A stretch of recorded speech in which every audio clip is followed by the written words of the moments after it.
자, 오늘 우리 설교 제목 한번 같이 다시 한번 고백합니다. 시작. 도무지 이해될 수 없는 일을 만날 때. 제가 참 하나 깜빡했네요. 오늘 우리 세 가족 한 분이 계신데 2층에 우리 전 부기교우님 어디 계신가요? 형제님 있어요. 반갑습니다. 네, 잘 나오셨습니다. 네, 축복합니다. 네. 자, 오늘 이 시간 이 말씀을 가지고 좀 같이 함께 은혜를 나누겠습니다. 인생을 살면서 우리가 좋은 일만 좀 일어나면 얼마나 좋으련만 사실 인생은 결코 그렇지 않죠. 때로는 고난도 있지만은 그 중에서는 이게 이해가 안 되는, 도무지 뜻하지 않은, 이해가 되지 않는 일들을 종종 혹은 자주 겪기도 합니다. 머리가 하얗게 되고 아마 이런 망연자실 할 때가 많지요. 내가 특별히 잘못한 게 없는데 왜 이런 일이 나한테 와야 하나, 이런 경우도 많이 있습니다. 젊은 사람들에게는 어떤 시험이나 어떤 취업이나 이런 과정에서 좌절을 경험할 때도 이런 일이 있을 것이고, 또 나만의 문제가 아니라 인생을 이만큼 살아서 이제는 이런 일들을 다 겪었다 싶었는데 자녀들에게 이런 일이 올 때 고스란히 이것이 또 부모의 몫으로 다가올 때도 많이 있습니다. 또 가족 중에서도 예기치 않은 건강에 문제가 생기거나 친구들 가운데, 교우들 가운데 이러한 이해되지 않는 일을 경험할 때가 참 많지요. 우리가 그때마다 인생을 좀 관조하고 야, 인생은 다 그런 거야 라고 하면 얼마나 좋으련만 사실 이것은 옳지 않습니다. 사실 인생은 절대 관조될 수 있는 것은 아닙니다. 인생은 부딪히면서 결국은 내 삶의 영역에서 내가 극복하고 마주해야 되는 부분들이 상당수이기 때문에 결국 이 부분들이 결국 내가 고스란히 안게 되는 삶의 무게이기도 하죠. 이 코로나19의 같은 경우도 마찬가지일 것입니다.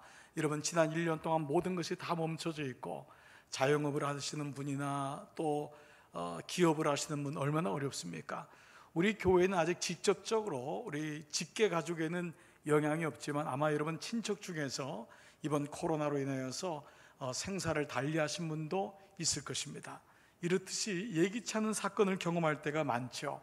오늘 저는 여러분에게 짧은 비디오 클립 하나를 보여주면서 말씀을 좀 이어가려고 합니다. 2004년에 아테네 올림픽이 있었는데 올림픽의 맨 마지막에 여러분 마라톤이 있는 것 아시죠? 그 마라톤을 통해서 올림픽의 정신도 보여주고 마지막에 스타디움에 다 있을 때 그 사람이 들어와서 이제 골이 남으로 인하여 마라톤이 이 올림픽이 마무리가 되죠. 올림픽은 평생에 한 번 나갈 수 있는 기회라고도 할 정도로 모든 선수들에게는 땀과 눈물과 그야말로 피가 다 있는 것이 올림픽입니다. 이 마라토나 주자 중에 브라질 대표로 나온 사람이 만델레이 리마라고 하는 사람인데 오늘 영상을 잠깐 보시겠지만 이 사람이 마지막 거의 몇 킬로 안 놔두고 1등으로 달립니다. 1등으로 달리는데 갑자기 예기치 않은 일이 생기면서 페이스를 잃어버립니다. 오늘 영상 보기 전에 여러분 이 영상을 말씀드리면서 여러분 같으면, 여러분이 만약 이런 일을 경험했다면 나는 어떻게 할까? 한번 여러분 이 한번 질문을 던지면서 짧은 우리 영상 하나를 먼저 보시겠습니다. 우리 이까지입니다. 이 사람이 이제 어떻게 반응을 했는지는 오늘 설교 마지막 부분에서 말씀을 드리겠습니다. 먼저 여러분에게 말씀드리겠어요. 여쭤볼게요. 여러분 같으면 4년 동안 안 자고 안 먹고 최선을 다해서 저기 나간 거예요. 그런데 나도 모르는 사람이 중간에 뛰어들어서 저렇게 됐어요. 자, 여러분 어떤 반응을 할까요? 아마 여러분 진짜 다 그만두고 싶다, 때로는 죽고 싶다, 아마 이런 마음이 들었을 거예요. 아마 난 도무지 저건 이해될 수 없다, 저 그냥 주저앉아야 된다, 여러 가지 반응을 얘기하게 될 것입니다. 이 질문을 가지고 묵상하게 되는 말씀이 오늘 시편 109편입니다. 바로 그것은 도무지 이해할 수 없는 일을 겪었을 때, 만났을 때 했던 다윗의 고뇌와 고백의 시입니다. 이 시를 보면 다윗이 얼마나 힘들었는지 우리가 이해가 되는데요. 그 중에 이제 1절이 내가 찬양하는 하나님이에요. 내가 예배하는 하나님, 잠잠히 계시지 마세요. 잠잠하지 마옵소서 라면서 그의 그 심중에 있는 마음을 이렇게 고백해요. 자, 4절 5절 한번 같이 한번 PPT나 성경으로 읽겠습니다. 시작. 나는 사랑하나 그들은 도리어 나를 대적하니 나는 기도할 뿐이라. 그들이 악으로 선을 갚으며 미워함으로 나의 사랑을 갚았나이다. 자, 이게 무슨 말이죠? 다윗은 아무리 그들이 나를 힘들게 해도 끝까지 선한 마음을 품었던 거예요. 그들이 나의 악을 갚아도 나는 선하게 했고, 그런 가운데 아마 다윗이 지금 무력하고 나이가 들었는지도 몰라요. 이 대상이 압살롬 때인지 사울왕 때인지 모르지만 아무 힘도 없어요. 그래서 나는 기도밖에 할 수 없습니다. 왜 저들이 저렇게 저를 미워하는지 도무지 이해가 안 됩니다. 이런 마음이에요. 성서학자들은 여기서 나오는 그들을 몇몇으로 한번 추적해 보는데요, 그 중에 대표적인 사람이 도액이라고 하는 사람입니다. 여러분 좀 낯설게 들리는 사람인데, 도액은 누구냐 하면 에돔 출신인데 사울의 신하가 된 사람입니다. 그만큼 이방 사람인데 왕의 그 은총을 받을 정도로 이 왕에게 아주 가까이 했던, 입에 혀처럼 했던 사람인데 간신입니다. 아주 질이 안 좋은 사람이고, 이 사람을 통해서 사울이 정신을 제대로 못 잡을 정도로 정보를 받아가지고 잘못 전하는데 아주 이 사람은 이런 사람이에요. 근데 평생 다윗에 대한 얘기를 사울왕에게 제대로 전한 적이 한 번도 없습니다. 그래서 사울왕의 질투를 유발시킨 대표적인 사람이 도액이란 사람이에요. 성서학자들은 아마 이 사람일 수 있다, 혹은 시므이, 다윗이 압살롬 아들을 피해서 요단강 건너갈 때 돌을 던지면서 하나님이 살아계시면 너 저주받아야 되는, 너 핏값이다 라고 했던 그 사람. 그러나 그때만이 아니고 시므이가 그냥 평생 다윗에게 모래알이 되었을 거다라고 얘기하죠. 또 잊을 수 없는 사람은 역시 사울왕입니다. 사울왕은 다윗의 장인 아닙니까? 근데 그 장인을 함부로 하지도 못하겠잖아요. 그런데 그 장인이 정신이 나가서 10년 동안 모든 군대를 동원해서 그 사위를 잡으려고, 이런 스토킹이 어디 있습니까? 정신 나간 일이 어디 있어요? 근데 무려 그것을 10년 동안 이루어집니다. 그래서 그렇게 가서 괜찮냐고 그러고 용서를 빌어도 또 안 되고, 아무리 선을 베풀어도 안 되는 이런 와중에 이 시가 쓰여진 거예요. 자, 근데 여러분, 오늘 여러분 이 10절까지만 오늘 읽었지만 읽으시면서 좀 이상하다는 생각이 들지 않으셨나요? 여러분 아마 시편 109편을 처음 읽는 분은 아마 여러분 좀 의심도 들을 거예요. 내가 이거 지금 제대로 읽고 있는 건가? 아니, 성경에 이런 구절이 있나? 내가 생각했던 다윗하고는 너무 줄긋기가 안 되는 거예요. 이거는 시가 아니라 악담이에요. 아니, 저주지요. 이거를 기도라고 할 수 있나? 이런 생각을 여러분 하시게 될 것입니다. 무엇보다 성경에서 흐르고 있는 하나님의 사랑, 하나님의 용서, 우리가 요즘 매일 성경 누가복음 6장에 예수님 평지 설교에서 말씀하신 게 뭐예요? 너희 원수를 사랑하며 너희를 미워하는 자를 선대하며 너희를 저주하는 자를 위하여 축복하며 너희를 모욕하는 자를 위하여 기도하라고 하셨는데, 너무 거리가 먼 거예요. 아마 이거 읽다 보면은 눈을 어디에 둬야 될지를 모르겠어요. 그리고 이 말씀 자체를 읽기만 해도 민망합니다. 자, 그런데 오늘 이 말씀을 제가 여러분 한 번 더, 여러분이 아까 읽으실 때 잘 못 읽으신 분들을 위해서 세 번역으로 한번 읽어 드릴게요. 여러분 마음속에 동의가 되시면 아멘 한번 해보세요. 그가 재판을 받을 때에 유죄 판결을 받게 하소서. 그가 하는 기도는 죄가 되게 하소서. 그가 살날을 짧게 하시고 그가 하던 일도 다른 사람이 하게 하소서. 그 자식들은 아버지 없는 자식이 되게 하고 그 아내는 과부가 되게 하소서. 그 자식들은 떠돌아다니고 구걸하는 신세가 되게 하고 폐허가 된 집에서 쫓겨나 밥을 빌어먹게 하소서. 빚쟁이가 그 재산을 모두 가져가고 낯선 사람들이 들이닥쳐 재산을 모두 약탈하게 하소서. 그에게 사랑을 베풀 사람이 없게 하시고 그 고아들에게 은혜를 베풀어 줄 자도 없게 하소서. 자손도 끊어지게 하시고 후대에 이르러 그들의 이름까지도 지워지게 하소서. 그의 아버지가 지은 죄를 주님이 기억하고 그의 어머니가 지은 죄도 지워지지 않게 하소서. 그들의 죄가 늘 주님에게 거슬리게 하시고 세상 사람들이 그를 완전하게 잊게 하여 주소서. 다 같이. 여러분, 하나님 말씀이니까 여러분 어떻게 반응하셔야 돼요? 아멘 하셔야 되잖아요. 여러분 어떻습니까? 여러분, 이 기도해요. 이거 어떻게 해야 돼요? 여러분, 아무리 어려워도 이런 기도는 참아 드릴 수 없지 않아요? 그렇죠? 그런데 이게 지금 기도라는 건데, 문제는 뭐냐? 이게 다윗의 기도고 이게 예배시예요. 이게 찬양대가 이 가사를 가지고 찬양을 부른 거예요. 그렇다면 여러분, 이것이 여기에 만약에 이것이 오늘 우리까지 말씀으로 전해내는 걸 보면은 만약 이것이 문제가 있다면 성경 정경화 작업에서 뺐겠지요. 그리고 시편 말씀에 들어갈 리가 없는데 이 말씀이 이렇게 참혹하고 저주 같은데도 이 말씀이 남아있고 예배시로까지 있다면 여기는 보여지는 것이 아닌 그 안에 또 다른 의도와 의미가 있다는 것을 알 수 있다는 것입니다. 저는 두 가지로 이 부분을 한번 우리에게 질문한다고 생각해요. 그 첫 번째 뭐냐? 당신도 도저히 이해할 수 없는 일을 만났었던 때가 있었는가? 당신에게도 이런 경우가 있었는가? 여러분, 처음에 말씀드렸죠. 우리는 덤덤할 때가 있고 다 인생은 그런 거야 라고 초연할 수가 있지만 사실 그러하진 않습니다. 우리가 잊어져서 그렇지 나에게도 이런 일이 있었는가? 혹은 지금도 이런 일을 혹시 내가 지금 이번 주에 경험하고 있었는가? 라고 하는 첫 번째 질문이고요. 두 번째는 하나님은 이렇게 저주 같은 악당 같은 기도도 들으시는가? 하나님이 이것을 응답하시는 건 그 다음 문제, 그건 하나님의 주권이시죠.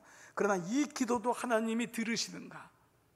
이런 질문을 하게 됩니다. 자, 먼저 첫 번째 질문은 여러분에게도 이런 일이 있으셨나요? 라고 묻는 것입니다. 오늘 말씀은 우리의 지난 시간의 삶을 소환합니다. 우리의 기억을 소환하게 해요. 그리고 그때 우리의 마음이 어떠했는가를 물어요. 그때 여러분 어떠했어요? 그때 어떠한 마음이 들으셨어요? 원통한 마음이 들고 분하고 치가 떨리고 나는 잘못한 것이 아무도 없는데 왜 이런 일이 나에게, 나의 아이에게 있는가? 이런 일들이 있을 거예요. 그런데 그 마음이 지금 오늘 여러분들이 예배를 드리고 있다면 그때 가졌던 그 마음이 지금까지 어떠한 마음으로 변화되고 있는지를 한번 물어보시는 거예요. 지난 주일이 제가 미국에서 섬겼던 교회가 그 한 교회가 설립 40주년이 되는 날이었습니다. 그래서 동영상을 부탁해서 제가 지난 한 달 전에 그 부탁해서 이제 찍어서 보내고 저도 그 예배를 같이 드릴 수가 있었고 시차는 있었지만 볼 수는 있었는데요. 우리 교회도 45주년이거든요. 올해가요. 미국에 한인들이 많지 않은 곳이 40년이 교회가 이어온다는 것은 쉽지 않죠. 그건 하나님의 은혜죠. 그러나 그 은혜 속에서 얼마나 많은 사람들의 눈물과 기도와 땀과 피가 있었겠어요. 제가 그 영상을 보면서요, 그때 섬기셨던 장로님들이 지금 다 70대 중반 80이 되셨는데 머리가 다 하얗게 되신 장로님 몇 분이 나와서 지난 40년 전을 얘기를 하시는데 울컥하더라고요.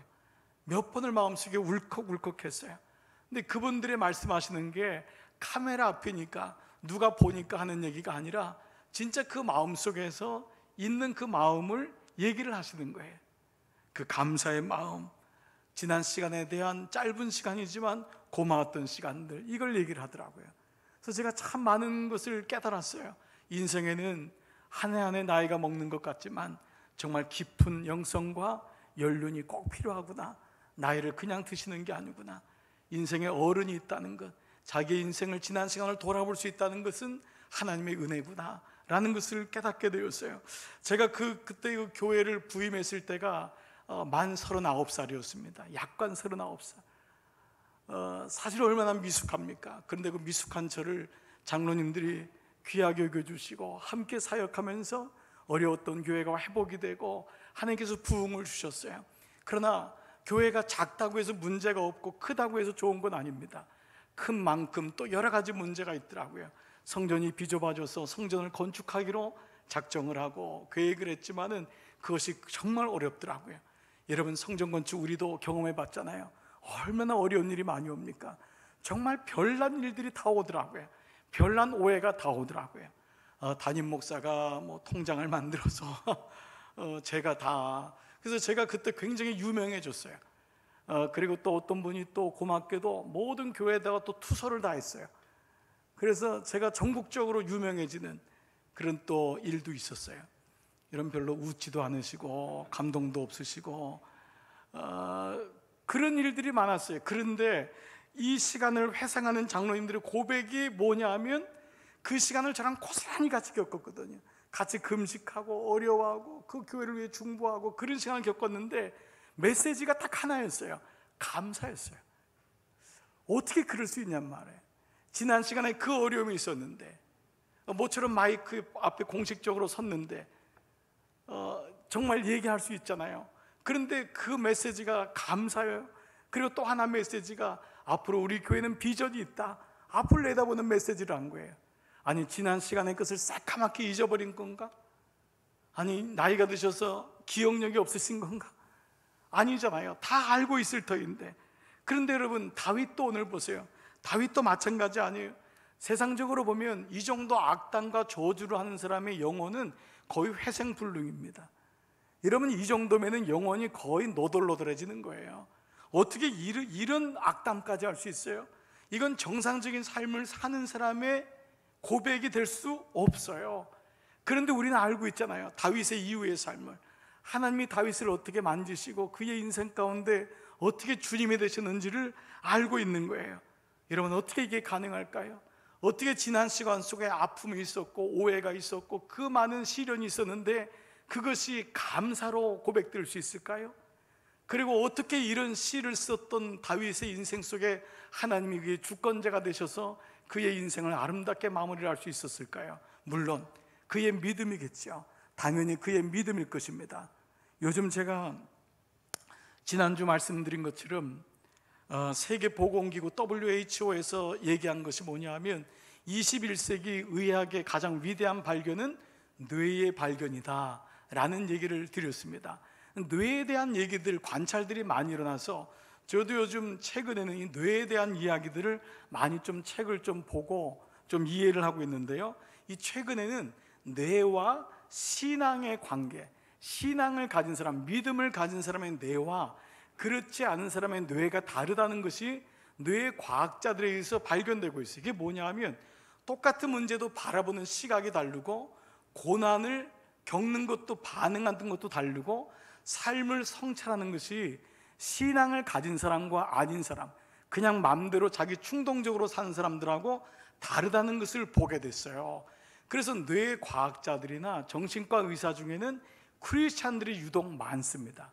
이 가만히 보면요, 하나님의 그 신묘막측하심이 과학이란 이름으로 드러났을 뿐인데 우리 뇌에는 요즘 근간에 연구한 결과 중에 하나에 아주 재미있는 기사가 나왔더라고요.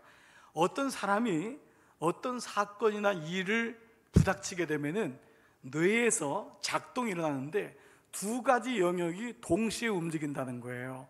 첫 번째 뭐냐 하면 이 경험된 것, 지금까지 경험된 것을 가지고 지금 내가 경험하고 있는 현재 진행형이에요. 내가 지금 경험하고 있는 그 사람, 문제에 대한 것을 그대로 내 모든 것에 명령을 내리는 영역이 있는데 그것을 가리켜서 경험자라고 했어요. 이 경험자는 충동적인 거예요. 즉각적인 거예요. 내가 지금 아프면은 아픈 대로, 내가 싫으면은 싫은 대로, 내가 포기하고 싶으면 포기한 대로 그냥 즉각적인 반응을 하는 거예요. 당연하겠죠? 그런데 또 하나의 영역이 있다는 것을 알게 된 거예요. 이게 참 디스커버리인데 뭐냐 하면 또 하나는 그 즉각적인 반응하는 그 짧은 시간 내에 축적된 기억에 의해서 해석된 반응이 나오는 것을 보게 된 거예요. 그게 바로 기억자라고 부르더라고요. 그러니까 사람에게는 경험자와 기억자가 있는데 어떤 일을 했을 때 충동적으로 저 사람이 나한테 이렇게 똑같이 할 때 그것은 경험자에 의해서 움직이는데 그 순간에 축적된 기억에 의해서 이것이 나에게 기억자가 말을 걸어오는 거예요. 그래서 이것은 나레티브, 스토리텔링이 되는데 예를 들면 이런 거예요. 갑자기 어려운 일을 당했는데 순간적으로 내가 이렇게 반응하는 것이 정상인데 내 자아가 어떤 말을 하냐면 너 옛날에도 그런 일 경험했던 적 있잖아. 왜 갑자기 놀래? 너 지난 시간에도 그런 아파봤잖아. 왜 갑자기 놀래? 라고 하면서 그 짧은 시간에 해석이 가능해지는데 이 과정을 가리켜서 뭐라고 했냐면 의미를 부여하는 작업이 이루어진다는 거예요. 어디에요? 기억자 속에요. 기억자 속에서 의미를 부여하는 작업이 그 순식간에 이루어져서 내 자신에게 스토리텔링, 나레티브가 이루어진다는 거예요. 그런데 특별히 신앙을 가진, 종교를 가진 사람일수록 기억자가 활발하게 움직여요. 그렇지 않냐면 믿음을 갖지 않은 사람에게는 경험자가 더 활발하게 움직이는 것을 보게 됐다는 것입니다. 자, 한번 여러분 말씀을 한번 좀 같이 한번 비추어서 한번 묵상해 볼게요. 오늘 시편이 109편이 이런 의미에서 109편은 107편을 여러분 찾아보시면 5권이라고 나와 있죠. 이것이 다섯 번째 성경이 107편부터 150편까지가 5권이에요. 시편 전체 150편은 기억하시죠? 창세기, 출애굽기, 레위기, 민수기, 신명기 각 5권으로 형성이 됐단 말이에요. 그러면 109편이 있는 5권은 신명기에 해당되거든요. 그래서 시편에 가장 많이 나온 게 신명기의 주제와 일맥상통하는데, 신명기에 나오는 가장 핵심적인 두 단어가 뭐냐면 첫 번째가 기억하라. 하나님이 하신 일을 기억하라. 너희가 가나안 땅 들어가도 하나님 잊지 말아라. 하나님이 어떤 분이신지를 기억하라. 그래서 그 가나안 땅에서 뭐 하냐면 두 번째로 감사하라 라고 하는 두 단어가 나와요. 그래서 시편의 5권째에도 제일 많이 등장하는 게 뭐냐면 기억하소서, 그리고 여호와께 감사하라, 이 두 단어가 나온다는 거죠. 그런데 이 기억하라라고 하는 이 단어가 히브리어로, 여러분 원어 중에 몇 가지 좀 기억하면은 굉장히 도움이 되는 게 있는데 그 중에 하나가 기억하라입니다. 이 기억하라는 히브리어가 자카르라고 하는 단어입니다. 이 자카르라고 하는 단어는 뭐냐면은 그냥 기억하고, 옛날에 이런 일이 있었어, 너 그때 일 기억나? 기억나, 이 차원이 아니고, 이거는 뭐냐면 마음을 기울여 묵상하고 회상하는 거예요. 그 지난 시간을 교훈 삼아, 지난 시간이 그저 기억나는 것이 아니라 마음을 기울여 묵상하고 회상하여 스스로를 권면하여 일깨우는 적극적이고 능동적인 영적 행위라는 거예요. 자, 다시요. 이 여기서 자카르는 주의를 기울여, 마음을 기울여서 묵상하고 회상하여 스스로를 권면하여 일깨우는, 스스로에게 말을 거는 거예요. 너 그때 그런 일이 있었잖아, 너 그때 그렇게 극복했잖아. 권면하여 적극적이고 능동적인 영적 행위를 가리키는 단어가 자카르라는 거예요. 그래서 이 자카르를 통과한 사람만이 어디로 갈까요? 감사하라로 갈 수 있다는 거예요. 그게 안 된다면, 경험자로만 있으면 절대 감사할 수가 없다는 것입니다. 왜냐하면 경험자는 충동적이고 현재 진행형이기 때문에 절대 이 일을 유추하거나 성찰할 수가 없습니다. 그러나 기억자가 많이 활성화되고 이 기억에 이 하나님의 은혜가 축적된 사람은 그 순간에 적극적이고 능동적으로 영적으로 자기를 관찰하고 바로 스스로를 권면하여 일깨우는 데까지 나간다는 것이에요. 그래서 오늘 본문이 이렇게 저주로 끝나는 것 같지만 마지막 30절이 놀랍게도 이렇게 끝나요. 30절 시작.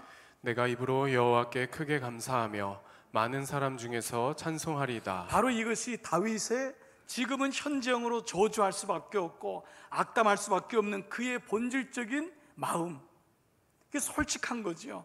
그의 마음을 고백하지만 그가 어떻게 하나님이 어떤 분이신지를 기억하며 감사로 맞춰지는, 그래서 이 성경을 이 정형화, 이 만드는 과정 속에서 시편 109편이 빠지지 않은 이유도 바로 예배시로 되는 이유도 이것이 악당과 저주의 차원만이 아닌 예배로 가는 것임을, 그의 마음이 어떻게 회복되고 있음을 말씀하고 있는 것입니다. 이런 의미에서 예배는 참으로 귀한 것입니다. 우리가 예배를 드리지만 예배가 결국 나를 살린다는 것이, 우리 모두가 경험자로 살 수밖에 없는 우리가 예배를 드릴 때마다 하나님이 어떠한 분이신지를 유추하고 기억하고 회상하여 하나님 그분이 지금도 내 옆에 계시는 그분이심을 알 수 있는 것이 바로 예배라는 것입니다. 오늘 이 아침도 여러분에게 이 은혜가 있기를 주의 이름으로 축복합니다. 또 하나의 우리가 묵상은 뭐지요? 하나님이 이렇게 말도 안 되는 악당과 저주를 들으시는가? 여러분 어떻게 생각하십니까? 여러분 하나님이 들으시나요? 어떤 분은 고개를 흔드시는 분도 있을 거예요. 하나님이 어떻게 이런 기도까지 들으세요? 말도 안 돼요 라고 할 수 있을 것입니다. 그러나 이 말씀드린 대로 이것이 이 시가 지금은 기도시라는 거예요. 이미 기도가 되었다는 건 하나님이 들으신다는 거예요. 그들에게 어떠한 모습으로 응답할지는 하나님의 또 다른 주권이지만 하나님은 이것을 일단 들으셨다는 거예요. 즉 이 말은 이 시가, 이 기도가 악단과 저주에서만 끝나는 것이 아닌 그 다음 단계인 먼저는 하나님이 나를 아시고 하나님이 그 사람들을 아시고 하나님이 모든 심판의 최종 주권자라고 하는 모든 것의 마무리이심을 인정하는 것임을 알 수 있어요. 자, 그 말씀이 26절입니다. 주 나의 하나님 나를 도와주십시오. 주님의 한결같으신 사랑을 따라 나를 구원하여 주십시오. 주님이 이것은 주님께서 손수하신 일이며 바로 주님이 이 일을 이루셨음을 그들이 알게 해주십시오. 결국 주님의 손 아래에 있다는 것을 다윗은 고백하고 있는 거예요. 그래서요, 이 시가 보통 악담이나 저주의 시가 아닌 또 다른 시의 제목이 있어요. 그게 바로 상한 마음의 시로 일컬어집니다. 이 고백이 악담의 시가 아닌 다윗의 상한 마음의 시라는 거예요. 상한 마음이란 어떤 마음이죠? 숨기지 않는 마음이에요. 자기 있는 마음을 그대로 고백하는 것. 하나님이 그의 기도를 그대로 들으시는 거예요. 그의 마음을 받아주시는 거예요. 진짜 속상하겠구나, 진짜 힘들겠구나, 진짜 죽고 싶겠구나. 그 마음을 하나님이 그대로 들어줘요. 네가 그 정도까지 얘기하는 거 내가 이해한다, 네가 그렇게까지 힘들었구나 라고 하는 걸 들어주시는 거예요.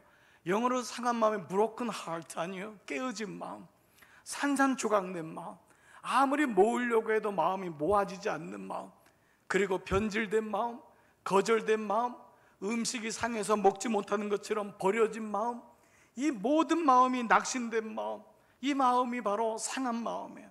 다윗은 이 마음을 가지고 주님께 나갔던 거예요. 그래서 이 시편 109편은 기도의 영역에서 우리에게 또 다른 차원의 것을 발견하게 합니다. 대부분의 사람들은 너무 하나님 앞에 모범생이라는 거예요. 너무 하나님이 모범생이에요. 하나님이 우리에게 아바, 아버지라고 부를 수 있다고 아빠라고 했거늘 우리는 여전히 하나님을 아버님이에요. 그야말로 마마, 하늘 저 높은 곳에 계시고 추상적인 하나님, 일주일에 한 번 와서 예배드리고 말도 못 거는 하나님, 그런 하나님일까요? 다윗에게의 하나님은 기도의 영역의 또 다른 부분을 우리에게 말씀하고 있는 거예요. 이런 마음까지도 들어주시는 하나님, 이런 다윗의 마음을 헤아리신 하나님. 그래서 다윗이 훗날 시편 34편 18절에서요, 여호와는 마음이 상한 자를 가까이 하시고, 이 말은 역으로 말하면 마음이 상하지 않고 괜찮은 척하는 자는 가까이 하지 않겠다는 것 아니에요? 아무런 일도 없는 척, 아무 문제도 없는 척, 그리고 그 중심으로 중심에 통해하는 자, 통해하는 게 뭐예요? 그 속에 있는 마음을 다 쏟아붓는 거잖아요. 저는 이 마음이요, 우리 자식하고 부모 사이 같아요. 물론 성숙한 자녀는 아버지 어머니에게 자기의 어려운 거를 얘기하지 않으려고 하는 배려도 있지만 결국 자녀는요, 부모 앞에 모든 것을 얘기할 수 있는 게 자녀거든요. 그게 부모님이거든요. 그래서 부모님이 돌아가실 때 왜 그렇게 웁니까? 내 마음을 얘기할 분이 없어진 거예요. 그래서 자녀는 나이가 50이 돼도 60이 돼도 아이일 수밖에 없어요. 그 엄마에게 아빠에게 없는 얘기 있는 얘기, 속에 있는 얘기를 다 할 수 있는 거예요. 걔가 미워 죽겠어, 힘들어 죽겠어, 나 살고 싶지 않아, 이걸 누구한테 얘기하겠어요? 근데 부모님이 뭐라 그래요? 다 얘기해라. 엄마한테 다 얘기해, 아빠한테 다 얘기해. 물론 인간적인 부모는 좀 후환이 좀 두려운 게 있죠. 다 얘기했다가는 또 혼나는 경우도 있지만 그러나 이게 부모의 본질 아니에요? 근데 오늘 이 다윗의 영역이 바로 그 영역이에요. 그래서 이걸 가리켜서 뭐라고 하냐면 있는 그대로의 마음 있잖아요.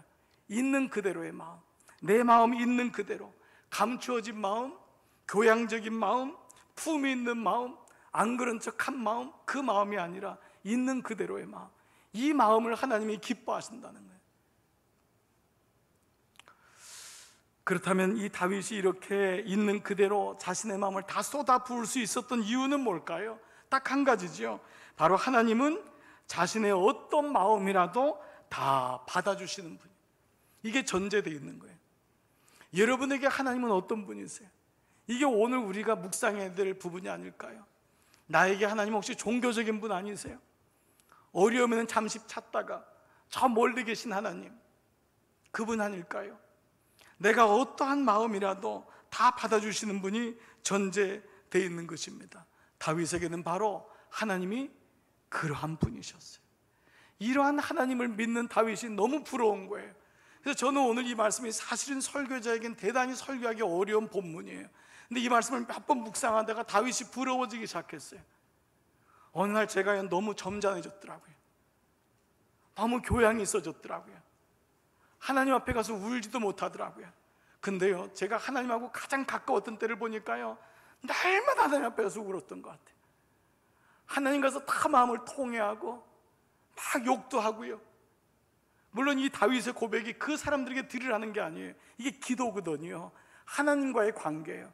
이게 사람에게 얘기했다면 문제가 되지만 다윗의 이 고백이 오늘까지 전해지는 건 하나님에게 당신은 그러한 마음을 쏟아 부을 수 있느냐라는 거예요. 당신에게 하나님은 어떤 분이시냐라는 것입니다. 다윗이 부러운 거예요. 이렇게 하나님 앞에 가서 있는 얘기 없는 얘기를 다 같이 고백하고 그 하나님은 내 마음을 아시는 분인 거예요. 여러분, 지금부터 65년 전인데요, 1955년에 굉장히 중요한 프로젝트가 의학계는 물론이거니와 사회과학자들, 심리학자들, 행동과학자들에 의해서 준비된 프로젝트가 있었습니다. 1950년대 후반이 미국과 유럽이 이제 복지국가로 가는 이 마당에 있었는데, 그러면서 가설을 세운 거예요. 뭐냐면 환경을 개선시켜야 된다. 환경이 안 좋은 데서 자란 아이나 사람들은 필연적으로 불행한 인생을 산다. 부모가 알코올 환자거나 부모가 폭력에 있으면 자녀의 삶은 망가진다. 이건 100%다. 가설을 세운 거예요. 그래서 환경을 바꾸는 것이 인류의 굉장히 중요한 역할을 한다라고 하는 큰 가설을 세워서 모든 의학계들, 모든 사회과학자들이 총동원한 거예요. 그래서 그 샘플을 정했는데, 하와이에서 50km 밑으로 떨어진 이 카우이 섬이라고 하는 작은 섬인데 조그만 군도입니다. 그런데 이 섬은 2차 대전부터, 그 이전부터 완전히 버려진 섬이에요. 아버지들은 알코올 환자가 대부분 마약 환자고, 어머니들도 대부분 비슷했어요. 폭력 속에 자라고 가난하고 저주받고, 부모님도 할아버지도 그렇게 다 저주받고, 사람들이 보기에 그런 인생을 살았던 사람들의 신생아들 833명을, 그 섬에서 태어난 사람들을 20년간 추적한 거예요. 그래서 보란듯이 환경을 개선해야 된다라고 하는 이론을 세우기로 마음을 먹었어요. 뚜껑을 열었어요. 그런데 문제가 생긴 거예요. 놀랍게도 3분의 1, 833명의 3분의 1이 정상적이거나 혹은 더 좋은 라이프를 살고 있다는 거였어요. 이게 어떻게 이럴 수 있냐? 다시 조사를 하고 문제가 있나 보다. 문제가 없었어요. 이때 하버드 대학교의 사회과학자인 에미 워너 박사가, 그렇다면은 이 사람 중에서도 더 고위험군에 있는 201명, 아버지만 알코올 환자가 아니라 할아버지 할머니도 알코올 환자, 어머니 아버지도 폭력에 살아있고, 이런 집 주변이 다 이런 데 있고, 강간을 당하고 어릴 때 어뷰즈를 당한 이런 사람들을 다 모으는 201명을 모았어요. 그래서 20년은 약하다, 40년을 추적하자 해서 평생 프로젝트가 생긴 겁니다. 40년을 추적한 거예요. 근데 놀랍게도 여전히 3분의 1은 역시 건강한 라이프를 살고 있다는 거예요. 이게 과학자들은 도무지 이해가 되지 않은 거예요. 그때 뭐라고 얘기했냐면, 그때 나온 게 회복 탄력성이라는 단어를 나온 거예요. 조물주가 모든 인간에게 환경과 여건과 부모와 배움과 관계없이 그에게 준 인자가 있는데, 그 고난을 뛰어넘을 수 있는 인자, 회복 탄력성이라고 하는 인자가 심겨져 있다라는 거였어요. 그런데 그 3분의 1에 한 가지 공통점이 있었어요. 그 부모와 달리, 할아버지와 달리 너무도 훌륭한 삶을 살았던 사람들, 그 3분의 1의 한 가지 공통점, 모든 사람들이 가지고 있는 것, 그것은 그가 부모이든 조부이든 삼촌이든 이모이든 친구이든 멘토이든 그를 가까이서 지켜봐주고 무조건 사랑을 베풀면서 그 아이의 얘기를 끝까지 들어주고 아이가 살아가면서 언제든지 기댈 언덕이 되어 주었던 사람이 적어도 한 사람만 있었던 사람은 다 살아났다라는 거였어요. 이런 사람이 한 명만 있는 사람만 있었어도 그것이 인생을 바꾸는 것이 환경이나 사건 때문에 바뀌어지는 것이 아니라 바로 그 한 사람만 있어도 살아난다라고 하는 이 얘기였어요. 여러분, 오늘 시편 109편의 다윗을 보십시오. 사실 다윗은 이 한 사람마저도 없는 사람이었지만 그에겐 누가 있었습니까? 하나님이라는 분이. 그래서 오늘 시편 9편은 그가 하나님을 어떻게 여기고 그가 하나님이 어떤 분인지를 고백하고 있는 분이에요. 그리고 하나님은 그에게 기댈 언덕이 되어주셨고 아버지가 되어주시고 멘토가 되어주시고 인생의 친구가 되어주시면서 그의 인생을 끌어왔던 거예요. 사람보다도 하나님이 계신데 얼마나 놀라운 인생을 살겠습니까? 오늘 이제 마무리하면서 오늘 첫 번째 그 브라질의 마라토너 리마가 어떤 반응을 보였는지 여러분은 어떤 반응을 보이겠냐고 물어봤죠? 이 사람 한번 여러분 보시면서 오늘 말씀을 마무리하겠습니다. 여러분 보십시오. 오늘 이 마지막 장면을 보십시오. 이 사람 뭐라고 하죠? 내가 금메달을 딸 수 있다고는 내가 확신할 수 없지만은 이 사람 팩트를 먼저 얘기해요. 나는 그 사건으로 정신적으로 육체적으로 심한 고통을 겪었습니다. 그런데 그 뒤에 이어지는 게 뭐예요? 나는 슬프기보다는 오히려 행복합니다. 그의 마지막 시상식에 올라가는 장면은 우리들에게 너무 많은 것을 던져주고 있어요. 그리고 이 사람은 마지막 리마 올림픽 때 이후에도요 금메달 딴 것으로 똑같이 그 브라질에서 대우를 했더라고요. 그리고 이렇게 마지막 성화하는데 이 사람이 진짜 스포츠맨이다. 그때 나 같았으면 그냥 그만둘 텐데, 누군가를 저주하면서 인생을 끝냈을 텐데, 얼마나 그 사람을 저주할 수 있잖아요. 나도 모르는 그 사람이 내 인생을 망쳤는데. 근데 이 사람 마지막에 뭐라고 하죠? 고백에 하나님이 내가 끝까지 달리는지를 실현하기 위해서 나에게 이런 일을 주셨나 보다. 해석을 달리한 거였어요. 팩트는 상처와 육체적인 고통과 정신적인 아픔이었지만 오히려 나는 슬프기보다는 행복을 선택합니다. 오늘 우리 인생 속에서 누구든지 이해할 수 없는 일을 만나요. 부당한 일을 경험하기도 하고 어려운 일을 경험해요. 인생 자체가 그렇습니다. 아무리 똑똑하고 잘나도 우리의 인생 속엔 이런 일들이 너무 많이 있어요. 그러나 그때마다 여러분 간절히 기도하기는 오늘 하나님 앞에 여러분의 마음이 있는 그대로, 있는 마음 그대로 상한 마음의 기도를 드릴 수 있다면 얼마나 좋을까. 그 하나님이 여러분의 마음을 다 받아주시는 거예요. 세련된 기도하려고 하지 마세요. 모범적인 기도하려고 하지 마세요.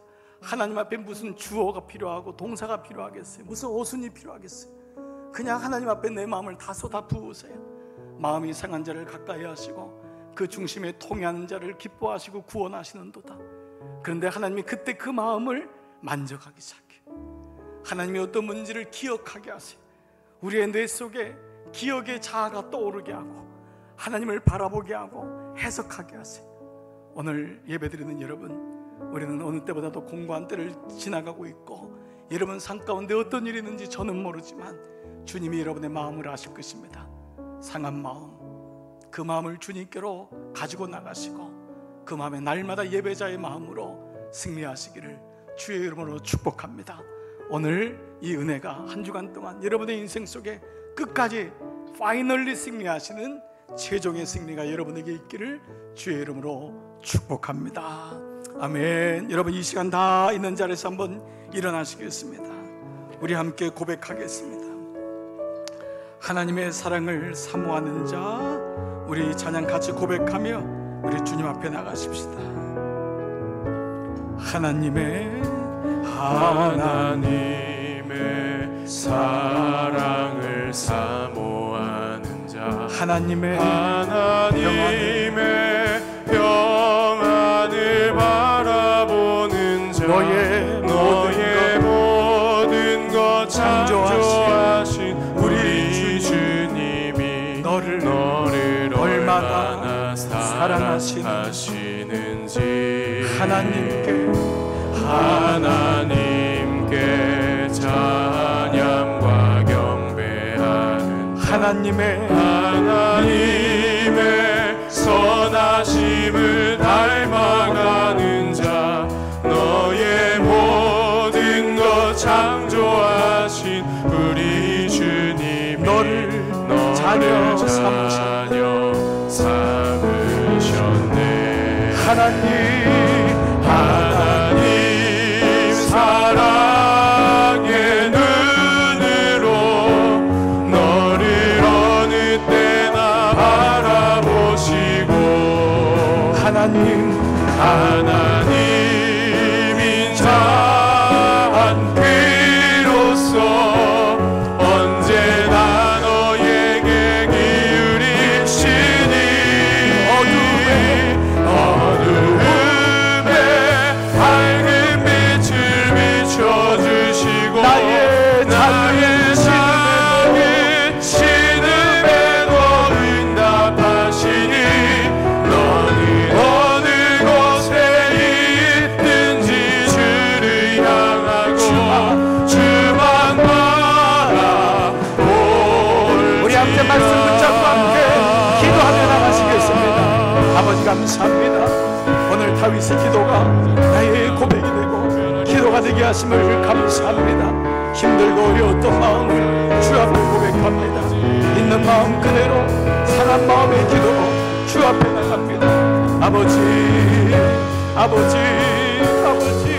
분 한 분의 마음을 아시는 주님, 그래 내가 너의 마음을 알지, 내가 너의 마음을 알지, 내가 고통받는 마음을 알지, 힘들었던 마음을 알지. 그때마다 주님 앞에 나가 주님 다 쏟아져 있습니다. 하나님은 마음이 상한 자를 가까이 하시며 그 마음의 중심에 통하는 자를 구원하시는 거예요. 아버지 앞에 못할 말이 어디 있고, 아버지 앞에 어떤 말도 내가 안 할 말이 어디 있습니까? 아버지 내 중심을 통해하고 있는, 너무 힘이 들고 너무 어려우고 너무 낙심되고, 아버지 그러나 그때마다 주님, 내가 주님 의지할 분은 주님밖에 없음을 고백합니다.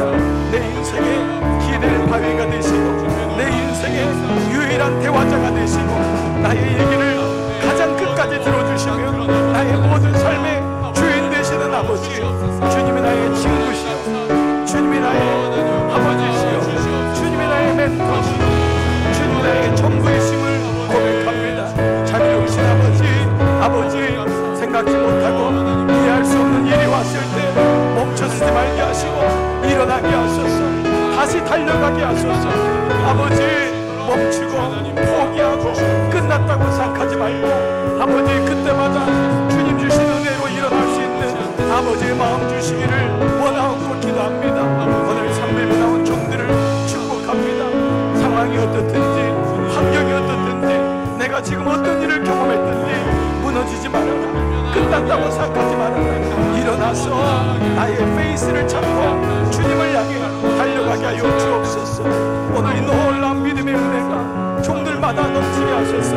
이 공간 가운데, 이 어려운 가운데 내 영혼을 적셔주시고 하나님의 은혜로 붙잡아 주시옵소서. 주님을 찬양합니다. 주님께 감사합니다. 주님 한 분 한 분의 기도를 들으소서. 두려워하지 말라, 놀라지 말라, 내가 너와 함께하니라. 아버지 내 마음에 일어날 수 있는 하나님의 은혜를 기억하고 감사할 수 있는 마음을 주시옵소서. 하나님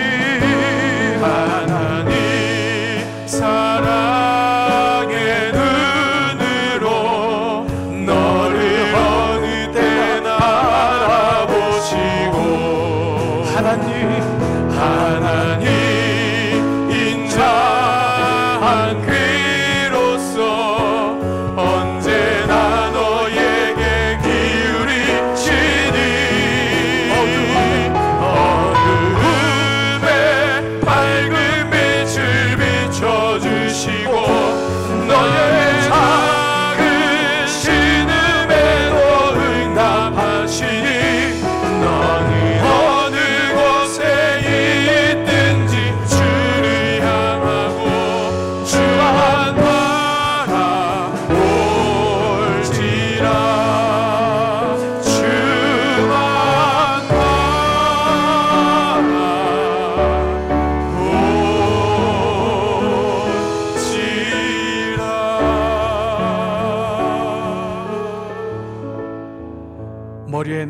가슴에 손을 얹고 이 시간 주님의 기도를 받으십시오.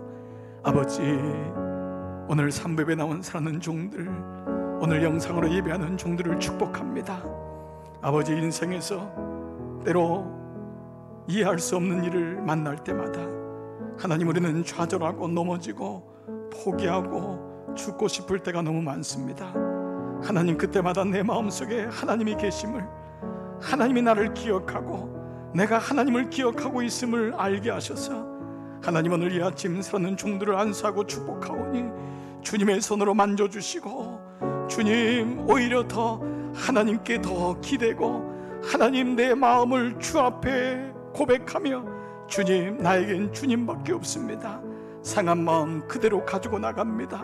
종들의 마음을 주님 그 기도를 받으시고 우리의 삶에 오히려 감사로 마무리되고 우리의 삶에 승전보를 올리는 하나님의 은혜가 넘치게 하여 주시옵소서.